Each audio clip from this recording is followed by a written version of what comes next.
Assalomu alaykum qadrli tinglovchilar va tarix ixlosmandlari.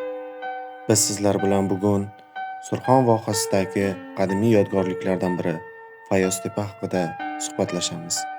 Fayoztepaning ochilishi 1968-yilning bahorida Cho'pon Absat Beknayev tomonidan Mergili ahoktoshdan ishlangan Budda sanamini ko'chma qum ustidan topib, Termiz o'lkashunoslik muzeyiga topshirishdan boshlandi.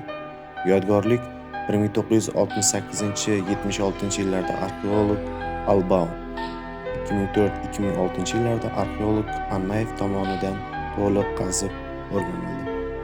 Eramizning 1-7 asrlarida buddaviylik monastiri vazifasini o'tagan.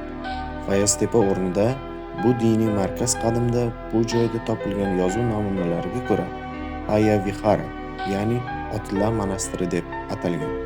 Bu monastir me'moriy jihatdan ikki asosiy qismdan iborat bo'lgan.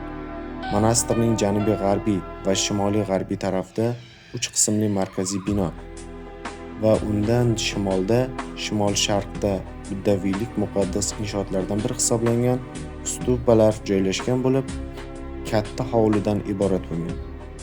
Majmuaning umumiy maydoni 1,5 metr kvadratga yaqin. Fayoztepa haykallari orasida ganchdan ishlangan Buddaning bosh qismi diqqatni tortadi. Uning tutamlangan qop-qora sochlari, husnkor chehrasi unga go'zallik bag'ishlaydi. Buddaning bunday ishlanishi Kushonlar davri yodgorligida birinchi bor uchrashadi. Ushbu muqaddas sajdagoh eshigi qarshisida yaxlit Mergili toshdan yasalgan noyob san'at asari triada topilgan. Triada markazida ipak mantiya o'ralgan. Budda arka va muqaddas Bodha daraxti shoxlari ostida o'tiribdi. Ikki yonida tik turgan rohiblar unga iltijo qilib turgan holatda tasvirlangan. Sajdagohda ikkita kanishka va bitta Vasudeva tangalari topilgan.